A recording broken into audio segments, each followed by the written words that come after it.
Hey folks, it's Tom, Frugal Prepper. I just got back from Harbor Freight using my 30% off coupon, and I'm going to go through what I got here in a minute. Actually, I already did. I'll put that video up here in a little bit. All the drama in the tool community, there's a lot of, it's just an emotional thing. A lot of guys have invested like everything they have in the Snap-on tools,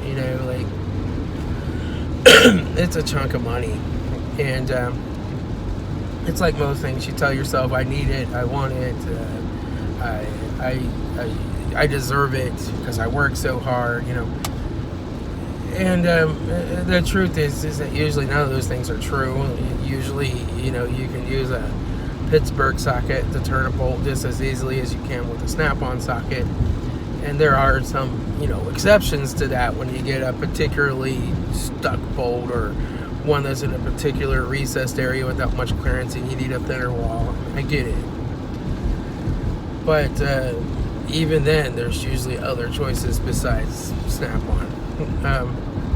And then, you have the Icon guys out here, and, that's just kind of been a smack in the face, I think, to the Snap-on guys, because Icon's saying they're as good as Snap-on, and the truth is they're not. I've looked at these Icon ratchets, and I picked a couple up. I turned them a little bit, and 1/4 inch had horrible back drag to it, and they have great big heads, and the thing for the reverse lever sticks way out, and it's some cheap piece of zinc alloy that's going to snap off because it sticks out there.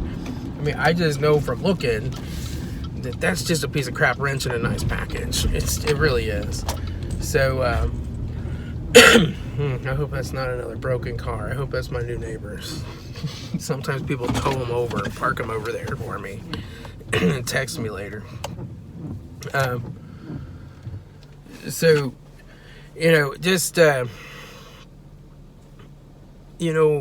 What I try to invest my money in is the tools I need to do diagnosis. And I don't just invest money in that. I invest my time and thought into it too. Like, what could I make this tool diagnose that maybe it wasn't really intended to diagnose, or what could I do with it? I invest my time into watching a Scanner Danner video and doing some reading and trying to figure out, like, oh, I see how he tested that. I don't have that particular tool, but is there a way I could do the same test? And then come out and play with my own car or whatever and try to do that with what I have. And if I'm going to invest big money, like if I had like $3,500 to invest right now, I would probably buy an OTC Evolve that comes with the included J-Box by Bosch. That would be probably my next big purchase. And after that would be a Picoscope. So I'm not going to go buy really expensive hand tools when turning a bolt is the least important part of what I do. Especially when you get better and better at diagnosing what's wrong.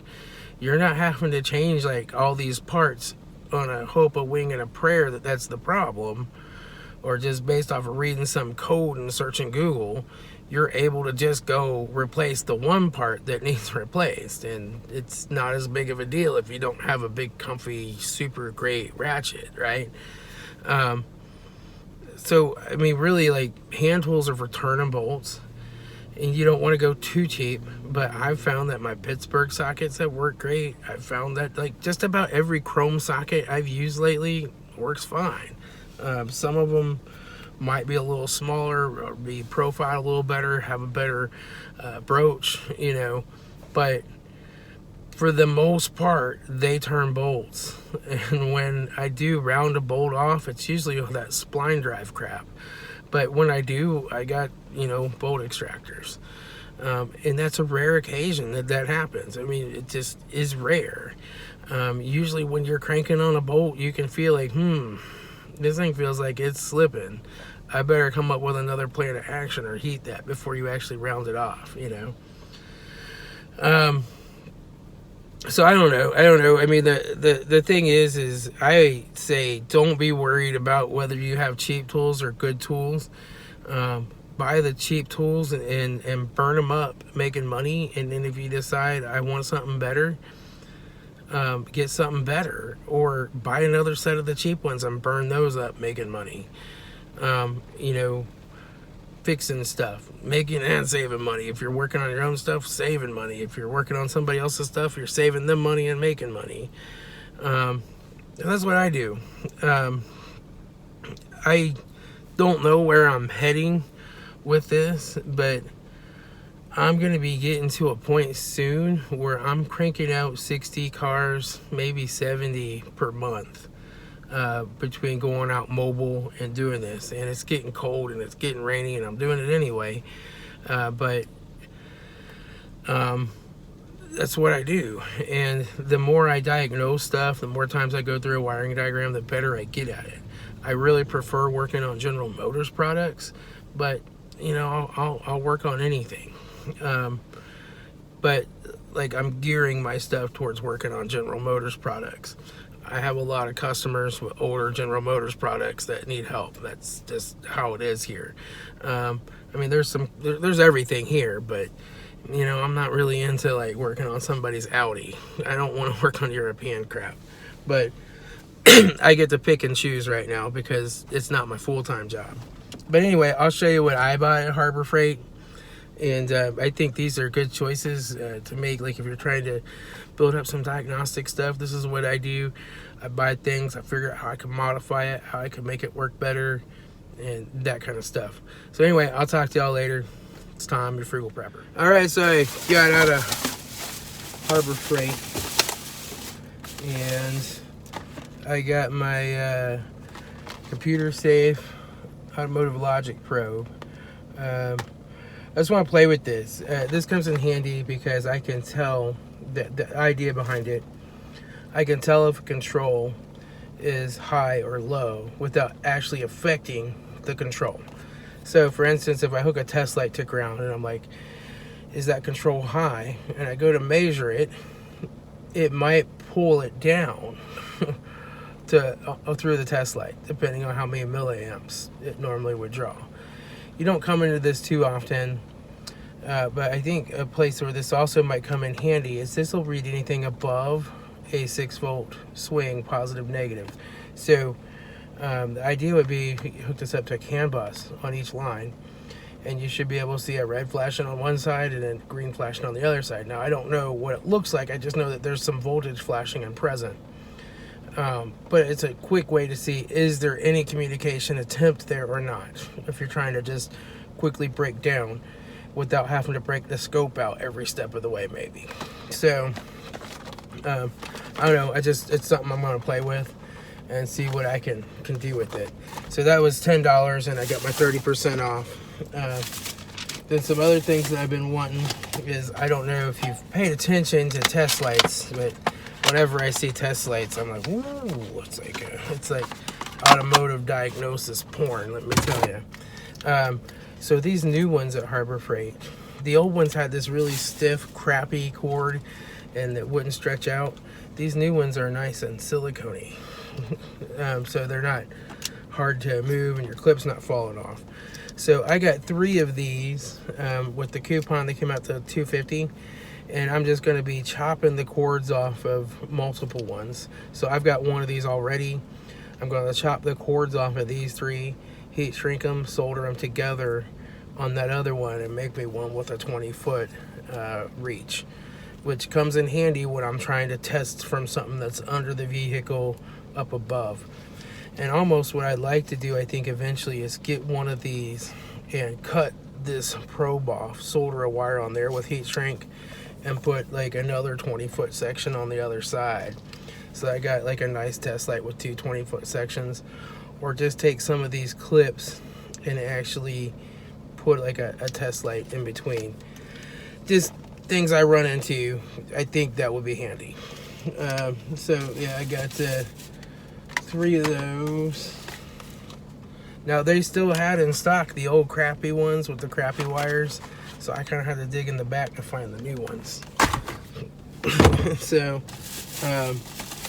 I also got this little float charger. I actually had a separate coupon on this to get it for $5.99.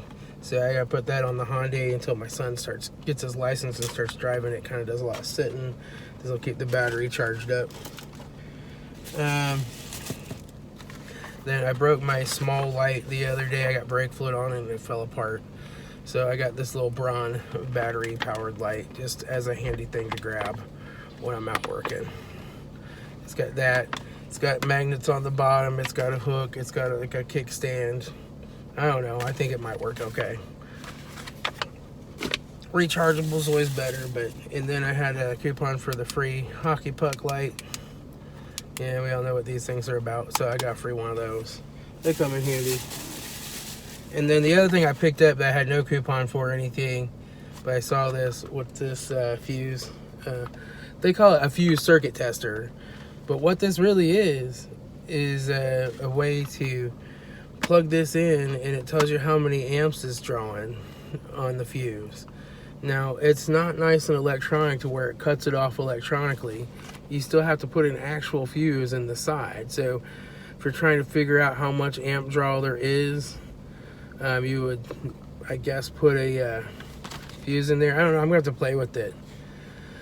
It says remove blown fuse. Insert a new fuse of equal rating into the side of the tester socket, which is that part right there. Let me take this out of the package. Let's see what we got. So you'd insert the new fuse here, right? But then this is supposed to tell you how many amps that it's actually drawing.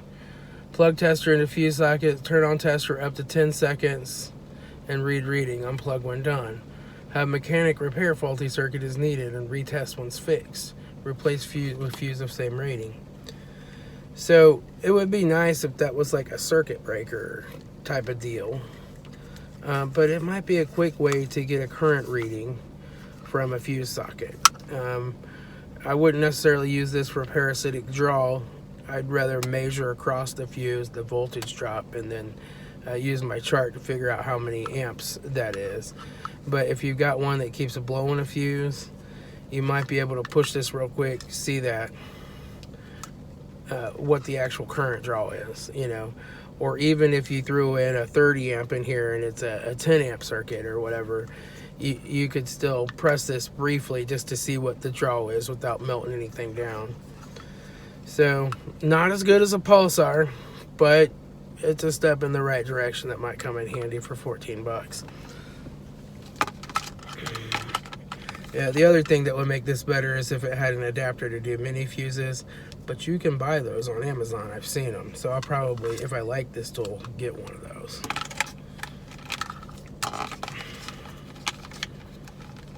Put that back in the pack. All right, so making your own diagnostic tools. It's kind of like a Jedi learning to make his lightsaber, right? So I made me this nice. I took this Harbor Freight test light, and I put 4 of them together, and I made a 20-foot cord. And just testing it here, it works. And I just put them together and soldered them up with my old soldering iron, turn that guy off.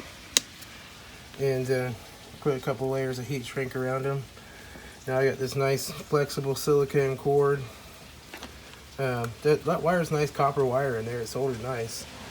And now I can find a good ground, like up at the battery, and go do my testing when I need to. It's one of the main reasons I use the Power Probe a lot of times, even though it doesn't put a load on anything. It's just that I've got a ground right there by the tip, and I've got a tip to test with, so it can make things a little bit easier. Now I got a nice long lead for my test light too.